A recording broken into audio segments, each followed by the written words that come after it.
Estamos en el paso entre Edad Media y Renacimiento.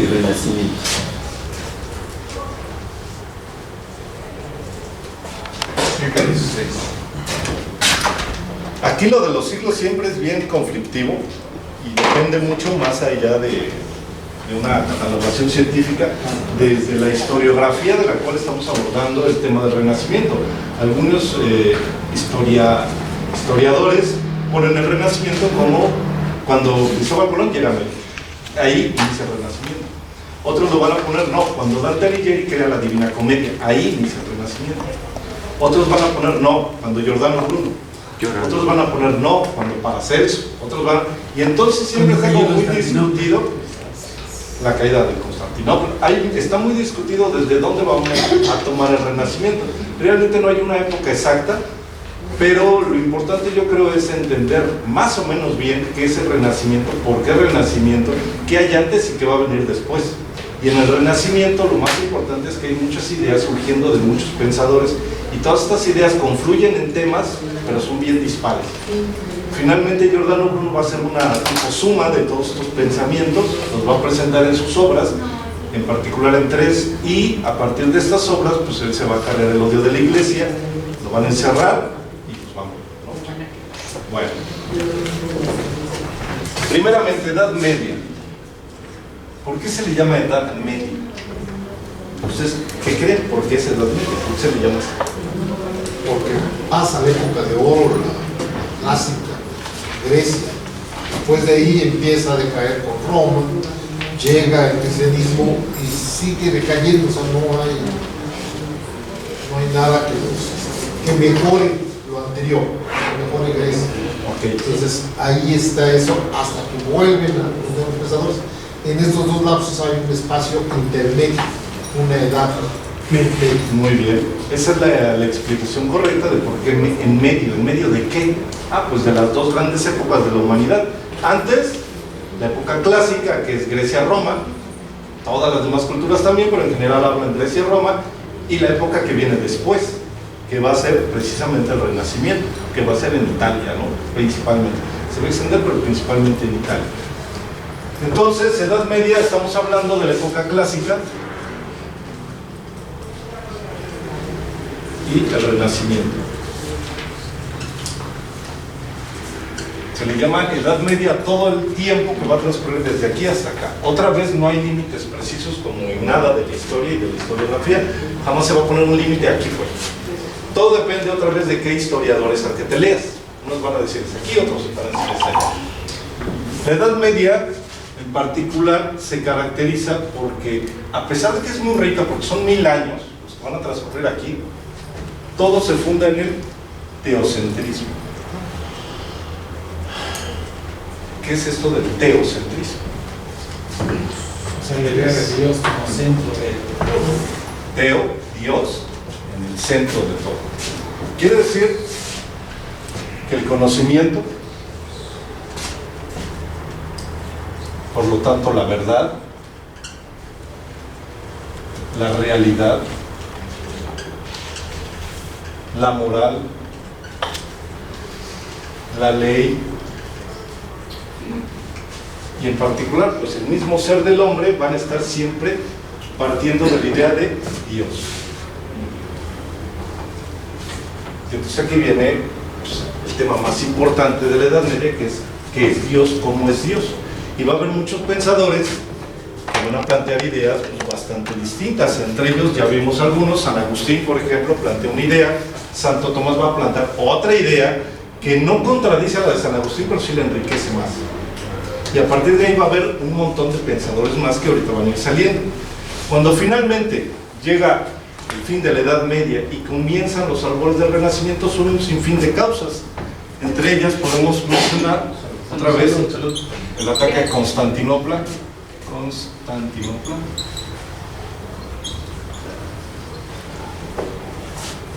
Por los turcos. ¿Esto cómo va a dar pie a la Edad Media? Bueno, al Renacimiento, perdón. ¿Qué va a pasar con esto? Si tienen más o menos noción de... Desaparece el poder central religioso que representaba Constantinopla.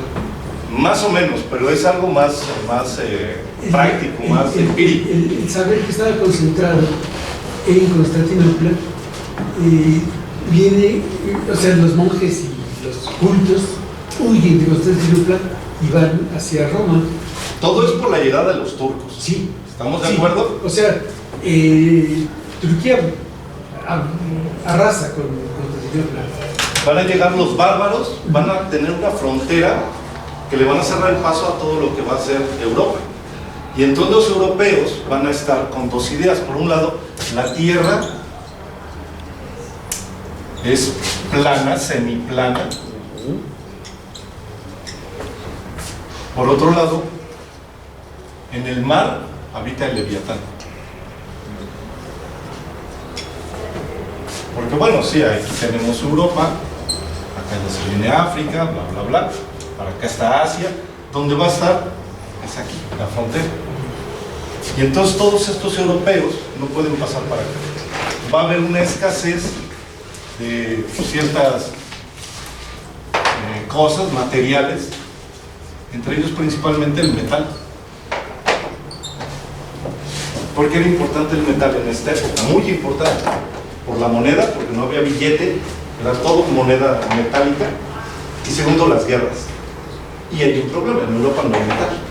Entonces, sin metal, ¿cómo hacemos cascos? ¿Cómo hacemos espadas? ¿Cómo hacemos escudo? ¿Cómo hacemos monedas?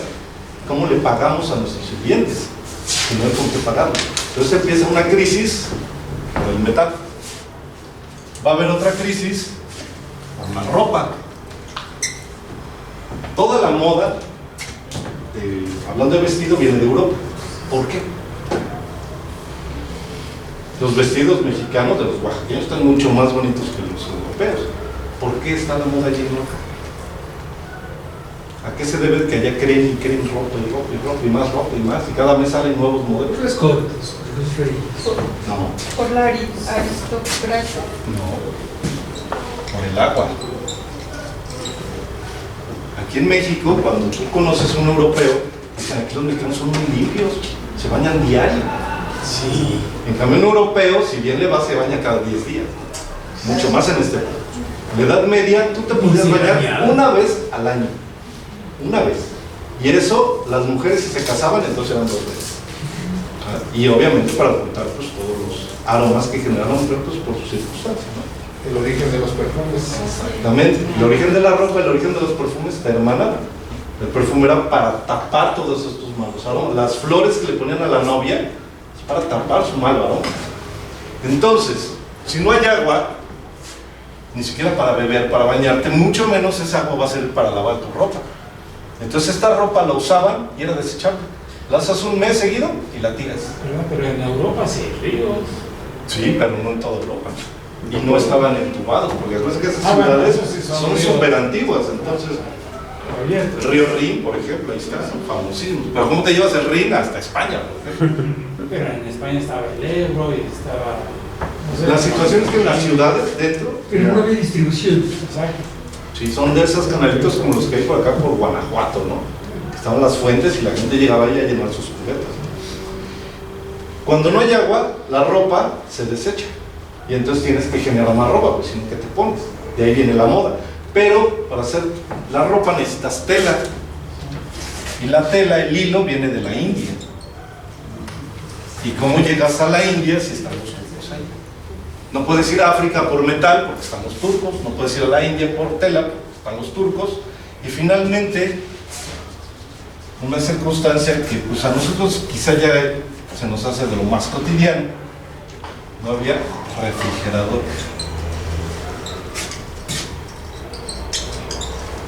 Algunos de ustedes seguramente cuando se casaron, eran muy jóvenes o en algún momento de su vida quizá no tuvieron refri. ¿Qué problemas tienes cuando no tienes refri? Se echa a perder la comida. Compra uno al día. Y si mato una vaca en mi ganado, ¿qué hago con toda esa carne? Salo. Exactamente, lo que hacían era la hago bisteces, la salo y la guardo. Pero esa carne cuando la saque de las bodegas después de 2 o 3 meses de estar ahí con sal, ¿a qué me vas a ver? A pura sal. ¿Cómo le hacen las mujeres para darle sabor a la comida y quitarle los salados? Especies. Especias.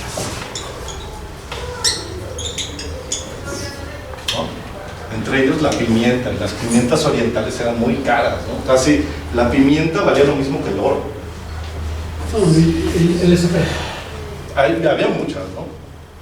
Pero estas especies que creen están otra vez en la India y en África, en Oriente, y no podemos ir para allá. Y entonces estos van a ser los sucesos que van a obligar a que un tipo de Europa, de España precisamente, que es Cristóbal Colón, le plantea a la reina Isabel, bueno, yo voy a ir a la India y te voy a traer metal, te voy a traer tela, te voy a traer especies. La reina Isabel en este momento tiene una circunstancia no tan grata, porque la Santa Inquisición, que se vuelve un mercado de atrapar a capitalistas para quitarle su dinero, andan atrás de la reina Isabel. Siempre capturaban reyes, duques, o sea, no capturaban gente común y corriente. Una de las leyes de, por ejemplo, el Maleus Maleficarum, que es uno de los libros importantes de esta época, cuando la Inquisición te apresa, seas inocente o culpable, todos tus bienes pasan a formar parte de la iglesia. Entonces, ¿a quién agarro? ¿Al tortillero o al dueño de todos los camiones? Pues sí, me voy sobre los ricos. ¿Quién más rico que una reina? Entonces andan tras la reina Isabel. La reina Isabel tiene que estar huyendo en casas de conocidos, puro ser de la nobleza, pero pues no puede salir de Europa. Hasta que se encuentra, por casualidad, a Cristóbal Colón, que pues ni era navegante, ni era, pues no sabía de mapas, no sabía nada de esto. Él era hijo de un pescador. Su papi vendía pescado en el tianguis. Entonces él sí tenía contacto con los barcos que llevan a dejarle el pescado, pero él nunca se había subido ni siquiera a un barco. Pero Cristóbal Colón se inventa toda una historia de que es de la nobleza alemana y bla, bla, bla, bla. El chiste es que convence a la reina, le dice, quiero que me des dinero para irte a traer eso. La reina le va, le dice a su marido, que es Felipe, y Felipe dice, no, ¿cómo crees que te voy a dar dinero para que el pueblo se vaya y se meta al mar? La concepción de la tierra en ese momento es más o menos así. Están los arbolitos, aquí andamos tú y yo, acá está el sol, todas las estrellas están pegadas aquí, esto es el mar y esa es la tierra. Pero si tú te alejas mucho de la tierra, tienes de dos: vas a llegar aquí, te vas a caer, o antes de que llegues a la orilla te va a salir el Leviatán, que es un monstruo que precisamente Dios pone en el mar para evitar que los humanos anden metidos donde no deben de andar. El ser humano es de la tierra, pertenece a la tierra, no tiene que andar en el mar. Cuando las naves europeas navegaban, se decía que iban costeando, es decir, tocan orilla, se meten un poco y vuelven a tocar orilla y así se van. Ya se va toda la orillita para no perderse. Cristóbal Colón es lo que intenta hacer. Dice, bueno, yo voy a llegar a la India. Empieza a irse. Y después de que fueron 3 meses, en los cuales lo quisieron asesinar 3 veces arriba de su barco, finalmente ve una costa y llega a tierra, ¿no? ¿Y llega a dónde? Pues a Cuba, dice, ¿no? Hay muchas versiones ahí, ¿no? Finalmente, eso va a provocar que se descubra un nuevo mundo, y al descubrirse una nueva verdad, las verdades anteriores se empiezan a tambalear. Aquí lo importante es tener en cuenta estos sucesos, que realmente fueron azarosos, todo por la llegada de los turcos, fue lo que hizo el descubrimiento de América. Y esta idea de la tierra plana es la que se va a empezar a caer. Este modelo de la tierra plana va a estar conocido como geocentrismo. Quien lo plantea principalmente es, primeramente, Aristóteles, y después lo va a plantear Ptolomeo. Aristóteles lo primero que va a hacer es dar una idea abstracta nada más. Él no hace mapas, no hace ninguno de esos tipos de cosas. Él argumenta, bueno, si la Tierra es esto, debe de estar así, debe estar... Es pura argumentación. Los griegos eran muy buenos para esto. Ellos descubrieron incluso que existía Australia, el continente australiano, sin nunca haber podido ir para allá. ¿Cómo lo describieron? Pues decían, es algo geométrico. La Tierra tiene tierra acá, tiene tierra acá, por lo tanto debe tener tierra también abajo, porque si no se voltearía. Entonces debe de haber un continente de tal tamaño, con tales características, y como está muy a la zona austral, donde están ya las estrellas, lo vamos a llamar Australia, y descubrieron Australia. Y siglos después fueron y vieron que sí estaba ahí, pero sí estaba. Entonces eso de deducir verdades, eso se da mucho en esta época con los griegos, ¿sale? ¿Puedo borrar? Sí. Y ahí la Guerra Santa con los templarios, y eso que No, ya como... Estaba todavía, y parte de esas guerras santas era Exacto. era eso. Era para recuperar. Sí, claro, y esas guerras duraron cientos de años. Están las famosas cruzadas, fueron 12 cruzadas. Pero ya para ese tiempo el furor cruzado llamó el Papa a otra cruzada y lo mandaron. Sí, ¿no? Y la gente pues ya no quería morir a la guerra. Así es, para defender su fe. Sí, pero no tiempos importantes. Antes. Sí, claro. Y aquí está bien chistoso porque ¿qué es lo que hacen los papas en este momento? Dan las famosas indulgencias. Tú eres asesino, tú eres violador, tú eres acusado de robo. El pecado que hayas cometido, ve a pelear por la fe y quedas perdonado. Y entonces muchos iban y peleaban por quedar perdonados de las mismas culpas que los habían culpado a ellos. Mientras que del otro lado los musulmanes, ellos son convocados por el Corán. Y en el Corán, en una de sus suras, dice: Alá te ordena que mates a todo el enemigo de tu fe. O sea que todo el que no cree en Alá, en tu Dios, ve y mata, te lo manda Alá. Y cuando lo mates, tienes derecho a quedarte con su esposa, con sus propiedades, con sus hijos como esclavos. Y si mueres, siendo puros árabes, viviendo en el desierto, sin ni siquiera un árbol donde tomar sombra, volteas a la izquierda y ves toda Europa con sus castillos, sus casas, y que no creen en Alá, pues ahí está. No les dijeron 2 veces y fueron derrotados. Entonces esa fue la guerra más importante de este periodo. y si mueres tienes las huríes. Y todavía sigue, ¿no? Pero piden apoyo a la Universidad de Salamanca. Y Salamanca no apoya el proyecto de Colón, porque se tenía ya la idea de que la Tierra era esférica, pero la dimensión que se tenía era que no iba a tener suficiente de toallas, de avituallamiento para poder llegar a la Sí, llega muy lejos. Está muy lejos. Sí. Entonces él propone el mapa más pequeño de la Tierra, el cálculo más pequeño de la Tierra y el más grande de Asia, tratando de convencer. Y le dicen, ¿sabes qué? No. Y no recibe el apoyo de la Universidad de Salamanca, a sabiendas de que la Tierra era redonda desde tiempos de Eratóstenes y De Aristarco. ya sabían por la sombra que daba en la luna. La columna. La única manera de que siempre fuera circular es que la Tierra fuera esférica. Si fuera redonda como una moneda, pues en algún momento podría ser una elipse, y no un círculo. Lo que hace Aristarco de Samos, que es otro de los que descubren en Grecia que la Tierra es redonda, es muy sencillo. Él es un griego rico, está en su palacio con sus columnas griegas frente al mar, en total felicidad. Y de repente ve que sus columnas, que son dóricas y que son exactas totalmente, porque hay otras que sí son así, medias triangulares, él tenía dóricas. Entonces la sombra pues debe ser de la misma forma. Y se da cuenta que no, que la sombra de su columna es triangular. ¿Por qué? De ver una situación así, una sombra, ¿por qué pasa eso? Y entonces le dice a uno de sus esclavos, a ver, tráeme un tabique, lo para, la sombra cuadrada. ¿Y por qué la columna es triangular?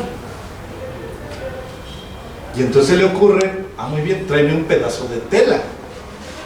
Traen un pedazo de tela, la ponen sobre más telas de forma que se haga redonda, y encima de esa tela ya redondeada, como en una cama, imagínate una pelota grandes, pones el tabique y entonces la sombra se hace triángulo. Si esto pasa con el tabique, entonces la tierra también tiene que ser redonda, porque mi columna está dando sombras triangulares, y sin pararse siquiera de su sitio. Así eran de inteligentes los griegos. Tienen mucho tiempo libre además. Si están trabajando, pues no se les hubiera ocurrido esto. Bueno, pero sucedía algo. Estos planetas de repente se iban aquí, de repente como que se brincaban y luego se regresaban. Y entonces él se va a romper la cabeza para hacer todo un sistema matemático en el cual yo lo subí al grupo, no sé si alguno lo pudo ver, el video de cómo era el sistema ptolomaico. Y realmente es un caos. Sí. O sea, este se hace así, luego se va para acá y luego se viene acá y este igual. Entonces se hace un caos ahí. pero tiende a la repetición. Y entonces, llegar ya a esa repetición para Ptolomeo, ya di con los ciclos de la naturaleza, ahí está, el sistema es este, ¿no? Todo fundado en que la Tierra es el centro del universo. ¿Vale? Este sistema va a durar mucho tiempo hasta que va a llegar otro pensador que lo va a tirar. ¿Quién es el que lo va a tirar? Nicolás Copérnico. Nicolás. ¿Cómo se llama el texto de Copérnico? Revolución de los orbes o de las esferas celestes. Y va a empezar a contradecir todo el mundo de Ptolomeo y por lo tanto de Aristóteles. Para Aristóteles y Ptolomeo el universo se separaba en dos grandes regiones, que es la región sublunar, que es lo que está de la luna para acá, sin contar la luna, y la región exolunar, que es de la luna hacia afuera, hasta donde están las estrellas, porque ahí se acaba, ya no hay más. Es como una esfera en la cual están pintadas las estrellas y nosotros estamos adentro. Pero después de la esfera ya no hay nada, que es bastante complicado imaginarte eso. Imagínate una esfera, pero que no tenga nada afuera. No se puede, ¿no? Siempre en la mente, cuando te imaginas algo, te imaginas lo que sigue, lo que sigue, lo que sigue.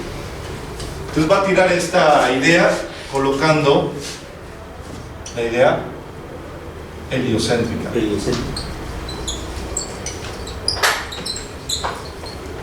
Esta idea heliocéntrica es otra vez Helios, el Sol, y el centro. Pero sigue conservando las figuras circulares, porque para los griegos el círculo era la figura perfecta. Para Platón, ¿no? Para Platón y para muchos, los pitagóricos en general. Más adelante el círculo va a ser igual a la línea. Y eso es lo que van a empezar a argumentar, por ejemplo, Giordano Bruno. Antes de él ya lo hicieron muchos, pero esos muchos eran padres de la iglesia, entonces ellos no los condenaron. Al que se condenaron fue al que no quiso estar de acuerdo con la iglesia. Entonces realmente aquí lo que vemos es, más allá de lo que digas o no digas, es qué tan de acuerdo políticamente estás pues, con los que llevan el poder. Y siempre es importante pues, tener eso presente. Copérnico lo entiende y escribe su libro hasta el final, ya a punto de morirse, ya casi en su lecho de muerte recibe ya su obra terminada, ya impresa, porque sabía de que estos cuates no se iban a medir a la hora de aplicarle las sentencias, ¿no? Sí. Y bueno, esta nueva idea del universo va a plantear muchos cuestionamientos pues, para la iglesia y con la idea de Dios. ¿Cuándo muere? No tengo idea todavía. 4 años antes del nacimiento ¿De Giordano Bruno es de qué? ¿De 48. 48. de más o menos En el 44. por ahí así Debe haber muerto. muerto Copérnico. No, yo tengo aquí que Copérnico nace en 1543 y Giordano Bruno nace en el 48. Más bien nace 4 años después que no. Giordano Bruno es 4 años más pequeño que Copérnico. Híjole, porque, bueno, no checaría como, bueno, seguro que leí, Sí, Giordano es el único que cree en Copérnico. sí. O sea, en ese siglo no fue un libro que cambió la manera de ver. Leía también algo sobre un astrónomo, escribió un libro sobre el avance de la astronomía en el mundo y decía que el libro de Copérnico era aburridísimo. O sea, era un libro que nada más traía cuentas y no despertó ninguna pasión. Sí. Solamente en este caso fue Giordano Bruno el que lo vio. Lo que pasa es de que aquí otra vez Pues con la idea del renacimiento van a generarse muchos cambios. Ok, renacimiento, ¿a qué me conlleva? Primeramente, a que estaba muerto y volvía a nacer. Este volver a nacer implica nuevas ideas, reconfigurar. ¿De dónde voy a tomar nuevas ideas? Del futuro no puedo. ¿De dónde? Del pasado. ¿Qué pasado? Me regreso 2 años, sigue siendo Edad Media, sigue siendo muerto.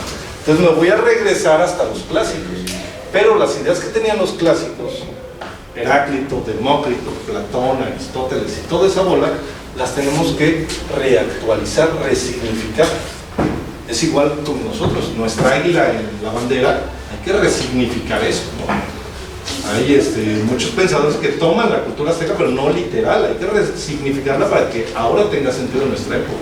Si tú te la pasas repitiendo lo que ellos pensaban, pues ya no tiene coherencia ni sentido hoy, tienes que resignificar. Lo que van a resignificar otra vez es la física, la metafísica,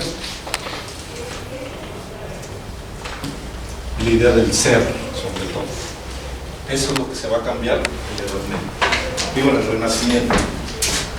La física deja de ser una física basada en Aristóteles, se vuelve una física basada en Copérnico. La metafísica va a dejar de ser religiosa y va a pasar a ser mágica. El ser deja de ser Dios y va a ser el hombre. Y aquellos que se atrevían a afirmar que esto era lo importante y no Dios, forman el antropocentrismo. ¿No también llamado? Humanismo. Hay un montón de controversias sobre humanismo. Sí, y cada autor lo plantea desde su perspectiva y pues dice lo que piensa de ello, ¿no? Creo que el término es de época moderna. Siempre es la primera cuestión, se llamaba en la Edad Media, muy bien, se llama el problema de los universales. Es el problema más discutido en toda la Edad Media. ¿De qué se trata este problema? Primeramente, el mundo es cambiante. Estos son hechos. Es plural, contingente. ¿Cómo me explico yo de estos cambios? No te preocupes, ya lo hicieron los griegos, los presocráticos. ¿Qué propusieron ellos? El mundo cambia, es plural y sin embargo sigue siendo uno. ¿Por qué? Sustancia. Si no, nos regresamos a la primera clase. Pues por su esencia, ¿no? Que todo emana de la misma fuente. ¿Cómo llamaban a eso? La dialéctica. Arjé. Exactamente. El arché o arjé, ¿no? Que va a ser el sustrato que está por debajo de todos los cambios, que no cambia, pero que sostiene el cambio. ¿Qué puede ser? Pues unos dicen que es el agua. ¿Quiénes decían que era el agua? Tales de Mileto, la escuela de Mileto. Otros dicen que es el apeiron. ¿Quién dijo eso? Ese fue Anaximandro. Otros dicen que es el aire. Símenes. Otros dicen que es el número. Pitágoras. Otros dicen que es el fuego. Heráclito. Otros dicen que es el átomo. Demócrito. Otros dicen que es el ser. Parménides. Y después de esto, el arché se convierte en ser y el ser se convierte en Dios. Exactamente. Pregunta: ¿estas cosas existen o no existen? A ver, vamos a dejar de decir mafufadas. ¿Existen o no existen? ¿El arché existe o no existe? Ese va a ser el problema de los universales. Ese. Se los voy a poner más fácil.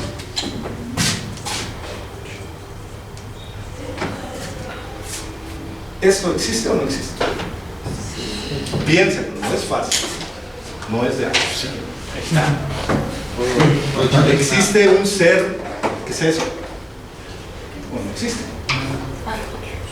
¿Pero como categoría o como? Existencia, así como ¿este existe o no existe? No, si existe, existe. Sí, ¿Y este existe igual? ¿O no existe? sí. Ok, ¿sí existe igual que este? Bueno, no igual. Entonces, ¿cómo existe? Pues tiene su forma de existir. Ese va a ser el gran problema. Entonces hay varias formas de existencia. ¿Cómo está eso? Porque yo sabía que nada más está el ser y el no ser. Bueno, sí, pero- Está el ser y medio, el ser 3/4. No, pero las categorías son. Las categorías. Entonces, ¿esto qué es? Es una La categoría. humanidad, vamos a ponerlo así, la humanidad, todos sabemos qué significa eso. La humanidad vive en mí, vive en ti, o no existe ahí.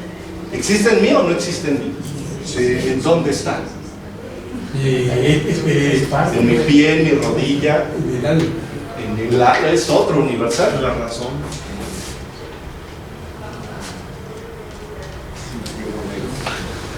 ¿Y dónde están esas cosas? Luego hay filósofos que dicen, ok, sí está muy padre el cuento y nos seguimos en la historia, pero hay otros de, a ver, páralo. ¿Esto dónde está? Sí. ¿Qué es? ¿Esto dónde está? ¿Qué es? ¿Esto dónde está? ¿Qué es? ¿Existe o no existe? Y de aquí van a venir un montón de pensadores que van a afirmar cosas distintas de esto. Algunos, Platón, que dice, por ejemplo, esto. ¿Existe o no existe? En el mundo de las ideas. Es el mundo de las ideas. Por lo tanto, es un realismo. O sea, realmente sí existe en otro mundo, que ¿cómo se llama ese mundo? Topos Uranos. Y es más, eso es lo único que existe. Tú no existes, pero la idea de Pablo sí existe. Tú, Pablo, no. Porque hace 100 años, ¿dónde estabas? Y en 100 años, ¿dónde vas a estar? Entonces, tu existencia es una pseudo-existencia. En cambio, la idea de Pablo existe en el mundo de las ideas. Eso es lo real. Por eso eso causa tanto conflicto en entender a Platón. Si tú te clavas con esa idea, pues obviamente nadie se la va a comprar a Platón. O sea, que existe más la idea de César que yo, que César. Pues eso parece lo más ilógico y lo más tonto.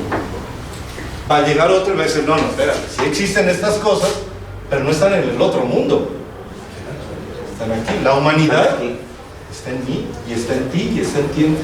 ¿Qué es esto?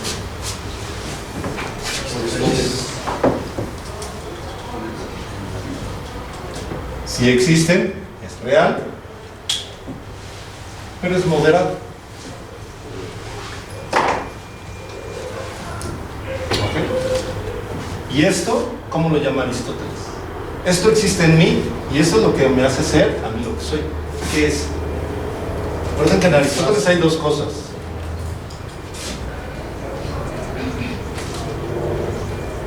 Ile, morfismo. Ile, la idea, morfismo, la forma. No, esta es materia, forma. ¿Cuál de las dos es esta? ¿Es la materia o es la forma? Ambas. No. La idea. La idea, la forma. La forma es lo que me da a mí. Hace rato me preguntaban, ¿y eso tiene la forma de mesa? ¿Es mesa? Una mesa es por la forma de la mesa, no por la materia. La materia puede ser plástico, puede ser metal, puede ser vidrio. Pero la forma es lo que es eso. Entonces, para Aristóteles, estos conceptos sí existen en la realidad y están dentro de las cosas. Ese va a ser el problema con ellos dos. Van a llegar otros más. ¿Puedo borrar ya esto? Sí. ¿Cómo defines los universales? Son conceptos que se aplican. ¿Se acuerdan de Aristóteles del género Próximo y diferencia. y la especie? Estos dos son los universales. Y como todo lo definimos con esto, realmente todo el lenguaje se vuelve universal. El perro es un universal. El perro, la libertad, el bien, lo blanco, la justicia, el día es un universal. Oye, ahorita dijiste que la física pasó de ser de Aristóteles a Copérnico, ¿no? El ser de Dios al hombre, y la metafísica fue de qué año? De la magia. Mágica. La magia. ¿Y antes era cómo? La metafísica antes estaba en busca del ser Religiosa. y tenía más aspectos religiosos. Y la metafísica depende de cada autor. O sea, no podemos hablar la metafísica, ¿no? ¿De quién? Religiosa, la magia. Cambia de religiosa a magia. Sí, claro. Bueno, algunos otros que van a seguir discutiendo este problema van a ser Duns Scotus, que es otro grande también dentro de la filosofía. No los voy a tocar así muy a fondo. Duns Scotus. ¿Ese qué liga jugaba? Ese es de la Liga de los Eclesiásticos. Y ese lo que va a decir en particular sobre los universales es: el universal es indiferente.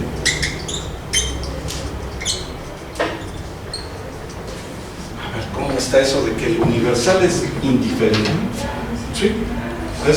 El concepto de humanidad le es indiferente si está en Pablo o si está en mí o si está en todos nosotros. Existe cuando existen personas, pero mientras no haya personas no existe más que como concepto. Ya habiendo personas ya se le aplica a esas personas, pero es indiferente a que haya o no haya personas. Entonces es una pseudoexistencia también, es más ideal, pero se llega a plasmar en la realidad material o empírica, podríamos decir. Va a estar otro que es Nicolás de Cusa. Este es muy importante, este es más pesado que Giordano, que todos los demás, este sí estaba bastante loquito. Nicolás de Cusa va a decir: los universales son incognoscibles.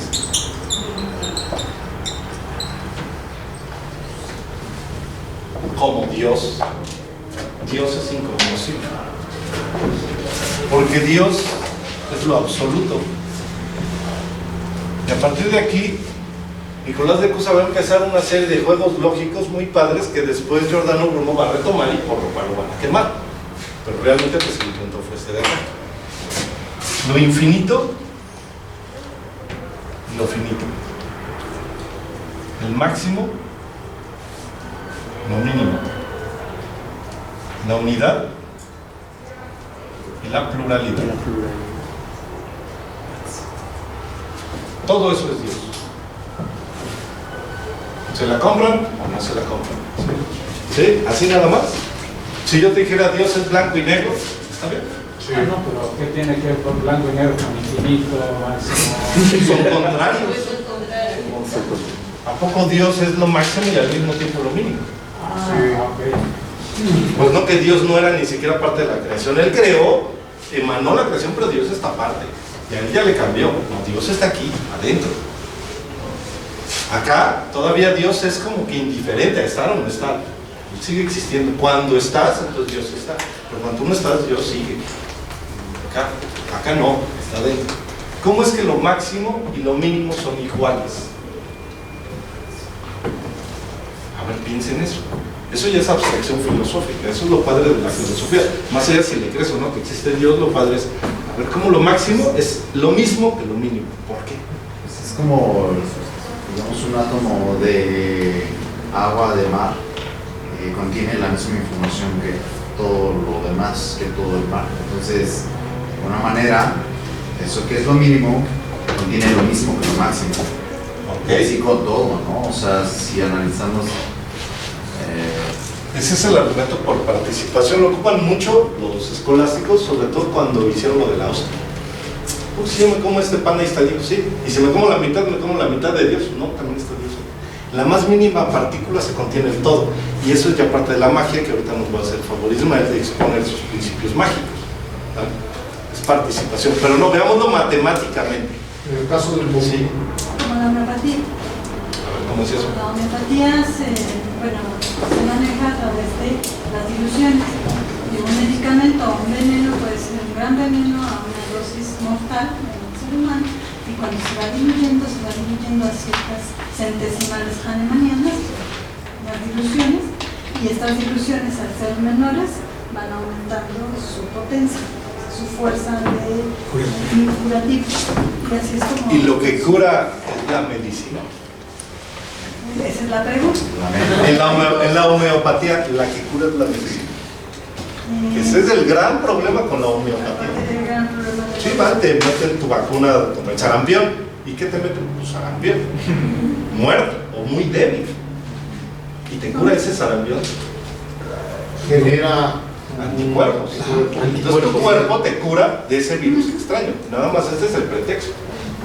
Pero el cuerpo identifica el virus y crea un anticuerpo especial para ese. Cuando nos llega a dar a de veras, ¿Por qué no hay vacuna para la gripa? porque muta.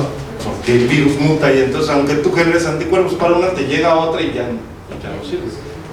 ¿Cuáles son las gripas más fuertes? Las de los niños pequeños. ¿Por qué? Pues porque son seres más evolucionados, ¿no? Nosotros somos del siglo pasado y ellos son de este. Entonces ya vienen con una nueva evolución y sus gripas nos pegan, bueno, horrible, ¿no? A niños pequeños ya las nuevas enfermedades, o las antiguas enfermedades, por ejemplo, ya no se les da. Esto del cordón que se les enreda, eso ya no se da. Porque ya los nuevos humanos están haciendo con cordones de 30 centímetros. ¿Está bien eso? ¿Está mal? Es evolución. Ya no tienen muelas del juicio. ¿Está bien? ¿Está mal? Eso es evolución también. Siempre y cuando creamos en evolución. Queremos. Bueno. Imagínate el máximo número. El máximo, que tú quieras. Ok. Si ya te imaginaste el máximo, ¿te puedes imaginar uno arriba de él? Sí. Entonces no te imaginaste el máximo. Entonces, No hay. El máximo tiene un límite. Es el límite. Y ahora imagínate lo mismo, el mínimo. Tampoco hay. Entonces el máximo y el mínimo son los límites. Ese límite es Dios. No hay nada fuera de él. Dios no puede ser otra cosa que lo máximo y lo mínimo, porque nada está fuera de él. Y entonces esa es la argumentación para eso. Igual con lo infinito, lo finito, igual con lo plural, la unidad. Dios es la pluralidad, ¿por qué? Porque es todo. Toda. ¿Y por qué la unidad? porque nada más es un- Porque no hay ni uno que escape a él. Si hubiera uno que escapara a él, entonces ya no sería plural. Y al mismo tiempo, así argumenta la unidad. Todo eso lo va a hacer Nicolás de Cusa. Él se va a inventar un término que después se va a repetir mucho en filosofía, que es la docta ignorancia. ¿Y por qué no conocía yo a Nicolás de Cusa? No lo sé. Porque él era religioso también, ¿no? O sea, quiero decir, cura. Sí, también. Fue obispo. Y está bastante pesado. Si lo quieren leer, ahí traigo las cosas de este libro, que es el más importante de él. Se lo lleva y se va a enloquecer un ratito también. Lo que leí junto con Giordano Bruno son los dos, los más grandes pensadores del Renacimiento. El Renacimiento, sí. Giordano Bruno, bueno, es que hay muchos, ¿no? Pero Da Vinci, o sea, también no podemos dejar al lado a Da Vinci. Había otro. Era muy bueno, Chipero, Pico de la Mirándula, ¿no? Hay muchos. Lo que pasa es que la historia no les hace justicia a todos por igual. Que regularmente los que fueron asesinados, quemados, ahora son los héroes de la historia. Los que sobrevivieron, que no valió la pena. pero Galileo sí era muy bueno. Todos eran buenos, yo creo. Todos eran buenos. Algo los guiaba a buscar la verdad más que la zona de confort, ¿no? Porque entonces ellos estaban pegados con reyes, curas, sacerdotes, papas, y muchos de ellos prefirieron seguir sus ideas que la comodidad que me brinda el sistema político religioso. Creo que la Cena de las Cenizas estaba dirigida a un gran hombre con 50 vasallos y algo así decía. Sí, pues está aventando piedras, ¿no? No, Flores. Ah, bueno, flores al que lo protege y piedras a los que lo A atacan. los otros, sí. Sí, sí. Y Galileo, su libro hacia el Papa también, Ujú. ¿no? El gran Papa, que no sé qué, va para allá. Y Kepler, Fouquet, también. Sí, pues son muchos los que andan ahí corriendo. Bueno, Ahí la el docta malo era ignorancia. Torquemada, ¿no? Perdóneme. Ahí el malo era Torquemada. Torquemada, sí. Uno de los más grandes, ¿no? Inquisidores. Seguramente no el único, no el mejor quizá, pero el más famoso. Sí. Pero sí creía que estaba salvando la iglesia. ¿Quién sabe? ¿Quién sabe? La fanaticada está. O sea, o era un político dispuesto a acabar con todo aquel que fuera enemigo, o Está era muy- un hombre de fe. Está muy padre la película de Lutero, ¿la han visto? Sí, pero la tengo. Y ahí está padre porque salen los monjes, lo que usted me pregunta, ¿y a poco sí hacían eso para defender su fe? Los monjes eran mandados a meter las manos en fuego hasta que se derritiera la piel y se cayera. Y la gente viendo cómo se les está cayendo. Así vas a estar sufriendo tú, pecador, pero en las llamas del infierno que queman 1000 veces más que esta, y esas nunca se apagan. Pero gracias al Santo Padre, el Papa, tengo la indulgencia, 5 pesitos y te salgo. Era todo un teatro, bien pues. Y hasta dónde no el monje que está quemando, pues está hasta medio en éxtasis, trance, no sé. Bueno, la docta ignorancia, ¿qué es eso? Es una teoría epistemológica.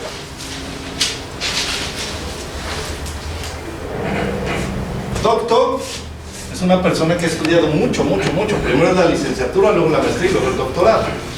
Ya cuando alguien es doctor es porque te la sabes de todas. ¿Cómo va a ser una docta? Ignorancia. Si ignorancia es no saber nada. ¿Cómo está esto? Nada. Nicolás de Cruz sabe decir, es que nuestro conocimiento avanza a partir de lo que no conocemos. ¿No? Yo conozco esto, pero lo que no conozco lo puedo conocer a partir de lo que sí conozco.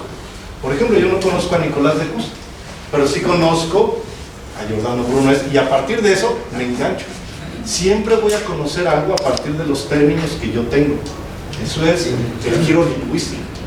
Yo puedo aprender solo a partir de mi concepción mental. El giro lingüístico, en el cual ellos se llamaban el giro pedagógico, ¿no? Sí. Y actualmente es el giro lingüístico, la hermenéutica. Que es esto mismo que planteaba Nicolás de Cruz. Finalmente, yo nada más puedo usar las palabras que tengo para nombrar aquello que no tiene palabras, que no conocía. Por ejemplo, yo veo esto y pues, se parece a un borrador, como voy a llamar borrador, porque parece un borrador. A partir de lo que sí conozco, nombro lo que no conozco. Y siempre hay una relación, se parecen, están juntos, hacen la misma función o cosas así. Pero ¿qué pasa entre esto y esto? Entre lo infinito y lo infinito. No tienen comparación. Y entonces cuando yo me pongo a pensar a Dios, que es infinito, con mi mente humana, que es finita, aquí hay un vacío. Jamás mi mente se va a poder siquiera imaginar cómo es Dios. No se puede. Y cuando me doy cuenta de eso, soy el más sabio, porque he reconocido mi ignorancia. Y es mucho a lo que hacía Sócrates también. Pero Sócrates hablando del humano. Que Nicolás va a hablar, pero de Dios. Y después van a llegar otros Descartes que va a volver al humano. La ignorancia, pero otra vez humana. Finalmente, después de estos tipos, va a venir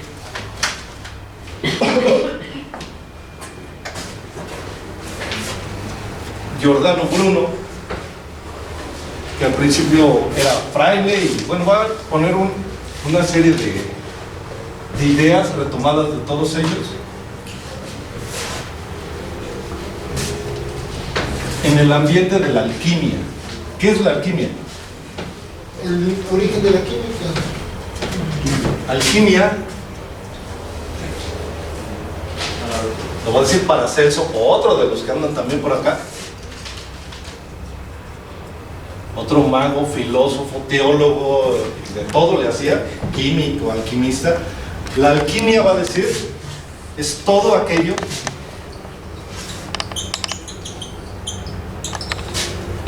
que se crea con fuego, sea en el horno del laboratorio, sea en la estufa. Pero otra vez, este fuego está haciendo referencia a Heráclito. ¿Qué era el fuego para Heráclito? El esencial. El pensamiento, el logos, el ser. Entonces todo lo que se crea con el pensamiento es alquímico. Y ahí va a empezar mucho de la hermética, del lenguaje hermético de los alquimistas. Ellos van a ir en busca de una cosa que se llama la piedra filosofal.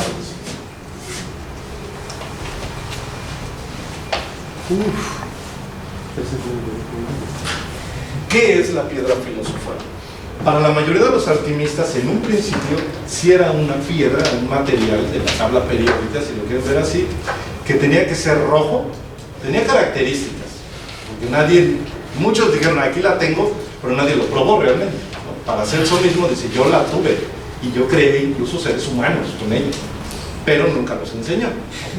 Pues ahí está como que la cuestión. La piedra filosofal debía ser una piedra roja o amarilla,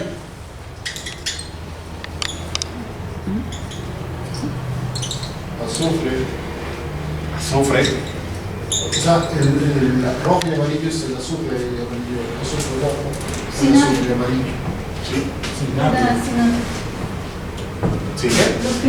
Los primeros alquimistas usaban cinabrio porque Sí, era- cinabrio. Sí. Cinabrio. Cinabrio.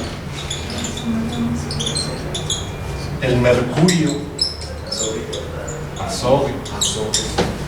Y las propiedades que tenía esta piedra filosofal es primeramente que se podía convertir en oro. Entonces, ¿dónde está la búsqueda del conocimiento? Es una búsqueda económica, ¿no? Convertir plomo en oro. Sí. Era convertir cualquier metal en oro. Pero eso era gracias a este compuesto. Este era como que el compuesto mágico, ¿no? Otra cosa, te curaba de todas tus enfermedades físicas. El estar simplemente en contacto con esta piedra te rejuvenecía, te recobraba la memoria, te devolvía vitalidad, te quitaba el cáncer, o sea, todo, ¿no? Y finalmente esta piedra te podía hacer crear como Dios, crear vida. Para hacer eso va a decir que fue filósofo, médico, va a ser más reconocido como médico después, va a decir que él tuvo la piedra filosofal y que él creó un homúnculo. ¿Alguien tiene idea de qué es esto? Un tipo hombre, un casi hombre. Los primeros homúnculos de los grimorios medievales eran a través de la mandrágora. Se dejaban, se hacía un diablillo que era un espíritu convocado por un brujo a través de un ritual en el que se metía en agua sucia, estancada, en una botella, se tapaba y después de un mes se conseguía un diablillo a través de las operaciones. Y este diablillo era el que asistía a la bruja para Era como su chalán, como que era tu chalán. Pero esta idea viene desde mucho más atrás, desde la Cábala, desde la Torá incluso, con la idea del golem. ¿Alguien ha escuchado el golem? ¿Qué es el golem? ¿Sí? Igual en la tradición hebrea, la Cábala hebrea, hay un libro que es el Zohar, y en el Zohar se enumeran los pasos para crear un golem, que es una especie de sirviente sobrenatural hecho de tierra. Igual que Adán. Lleva un sello en la frente, y cuando este sello se completa, que debe decir muerto, entonces muere, pero obedece al mago en todas sus en todo lo que se le manda. La idea del golem es la idea de la creación, igual que Dios, tomar tierra y dar vida. Pero esa vida Dios nos la dio por medio del soplo, que era su palabra, finalmente. Su vida es el verbo, entonces la palabra. Nosotros humanos, ¿cómo podemos crear vida? Igual con la palabra. Y entonces la palabra desde estos momentos hasta la actualidad, por ejemplo, para la rama poética, dentro de la filosofía, la poesía es la creación más grande que tiene el hombre, porque mediante la poesía tú creas. Dile tantas cosas hermosas a tu esposa, a tu hija, y le vas a crear todo un mundo. Insúltala y la vas a destruir. La palabra tiene un poder destructivo y creador, mucho más que cualquier otra arma. El golem va a ser esta figura hecha de lodo, que le van a poner un papelito en la boca con el nombre Aleph, que es la primera letra del abecedario hebreo, y entonces va a vivir. Es un ser sin conciencia, o sea, un autómata, que va a hacer todo lo que tú le digas. Hay un libro genial que se llama así, el Golem, es un místico el que lo escribe, se llama Gustav Meirig. Si lo ven por ahí, lo pueden comprar, cómprenlo. Meirig, acá al final. Eso ya es casi magia negra, ¿no? Pero todo eso está dentro de la cámara. No es magia, lo que pasa que es parte de cómo se empezaron a criar los pensamientos filosóficos en el mundo, que fue lo que yo dije, que comenta Dios que todo hombre que hace el bien, aunque no sepa, Él está en él, pero si Él hace el mal, Él está en él. ¿Cómo es que hace el mal y aún estando en él? No, es que Él lo permite. Y de hecho el mal no se puede hacer.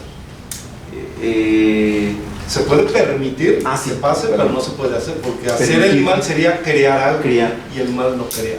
El mal siempre destruye, siempre destruye. Sí. Por eso siempre en la cámara se le pide ayuda a las tripot, que son los lugares donde habita el mal. esos lugares pues están los demonios, pero siempre se les pide la ayuda, la asistencia a las tripot a través de las... ¿A las qué? A las tripot. Significa caracola. Qué peligro, ¿no? Porque Son muchas. Pero está en el Zohar. Sí, en el Zohar, ¿no? El Zohar sí se consigue, creo en español no, pero en inglés sí está. Y aquí en México el Zohar sí lo compras. Zohar. ¿Sí está en español ya? Yo hace años lo ando buscando y no lo encontré. En inglés sí, pero el Zohar. Ese Zohar es como la abuelita de la Biblia. O sea, todo lo que viene en la Biblia sale de acá, de la Cábala, de la Torá y de muchos otros textos, ¿no? Bueno, para hacer se va a decir, bueno, yo creo en mi homúnculo, que es un humano, anoten la fórmula, la receta, ¿vale? Debes de dejar ropa sucia, con pelos de animal, con agua, con saliva y alguna sangre, algún elemento de tus humores, ahorita voy a hablar de eso, de los humores, tapado, 5 días y vas a tener un ser humano de 30 centímetros.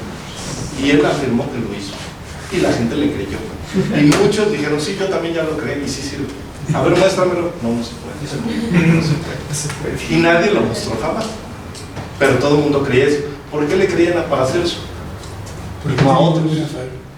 Porque tenías ciertas bases, ¿no? O sea, en el caso de dejar madera en descomposición, aparecen alacranes.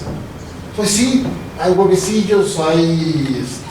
mira, si yo dejo pescado echado a perder, salen moscas, de allá aparecen las moscas. Es Aristóteles, la generación espontánea. Generación espontánea. Entonces, creen en eso, y si pueden salir alacranes de la madera podrida, si pueden salir moscas del pescado echado a perder, pues también pueden salir humanos y echamos pelos y decimos de la manera más...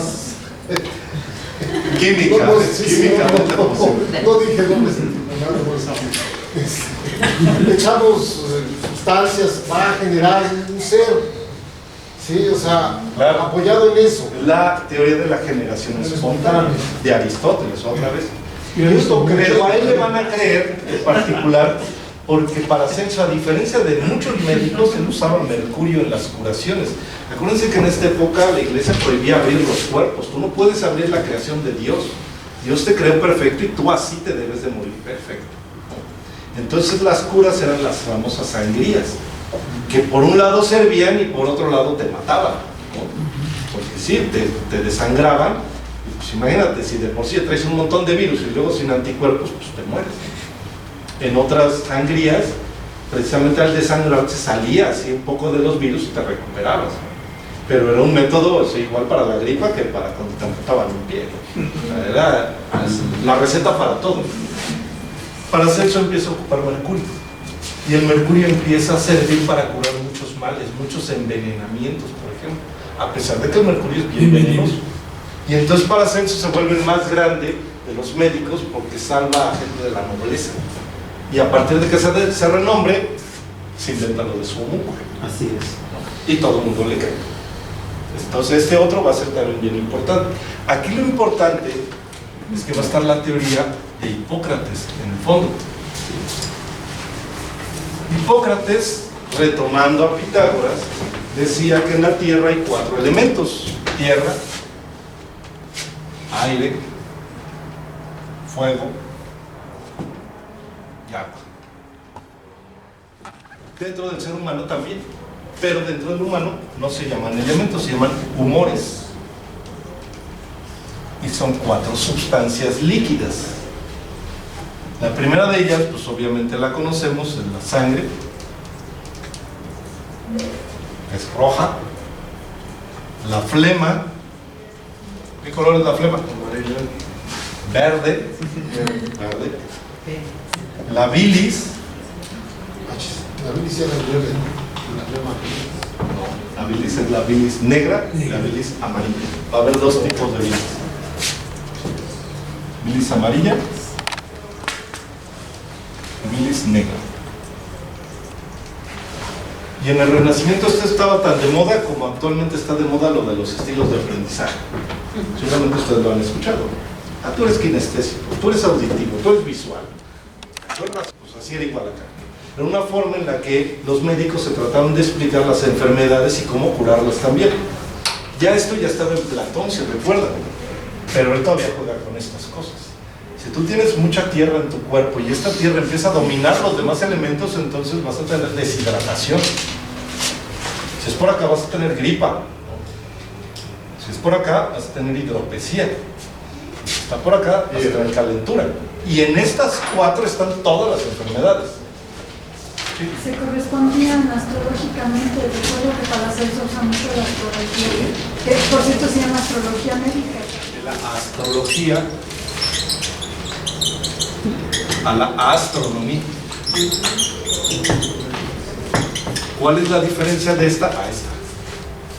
Que la astronomía es ciencia y la astrología es lo que te imaginas que el día que nací Venus estaba no sé lo que te dice tu carta astral, ¿no? esas cosas. El Walter, ¿cómo se llama? Mercado, eso es astrología. Ah, pues es que la luna está en comunión con Géminis, y entonces tú te vas a encontrar una chica buena. Y esto es movimiento de los astros. Esto ya es Copérnico. ¿Vale? Acá van a estar todos estos. Todavía no se les pasó para acá. Observan acá, pero siguen interpretándolo así. ¿Sale? Bueno, estos 4 humores, la sangre. Tú como persona vas a tener los 4 humores, ¿no? Igual que en los estilos de aprendizaje, tú tienes los 4 estilos, pero tienes uno más desarrollado que otro, o debido a ciertos fenómenos en tu vida, desarrollas más uno que otro. Si tú eres un ser sanguíneo, es decir, que hay mucha sangre en ti, vas a tener las siguientes características. Me gusta compartirlo para que ustedes se vayan identificando y digan, ah, yo soy sanguíneo, yo soy flemático, yo soy bilioso negro, ¿no? Yo soy bilioso amarillo. Hay sanguinos. También. Los sanguíneos, primeramente su piel va a ser muy coloradita por la sangre. Van a ser gentes con mucha energía, mucha vitalidad. Van a ser muy amables, van a ser muy juguetones, muy cariñosos, muy nobles, muy comodines, le caen bien a todo el mundo. Esos son los sanguíneos. Aries, Leo y Sagitario. Ahí está. Aries, Leo y Sagitario. ¿Y los Piscis? Los Piscis son los flemáticos, ¿no? Y tienen mucho que ver.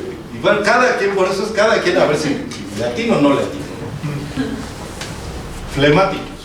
Los flemáticos son los racionales, los que les gusta estar pensando, los que les gusta tomar decisiones poco a poco, no son arriesgados, no se mueven mucho, son sociables, pero son más bien corteses. O sea, son muy educaditos, pero saben poner sus límites, ¿no? Esos son los flemáticos. Ahí lo de la flema inglesa. Sí.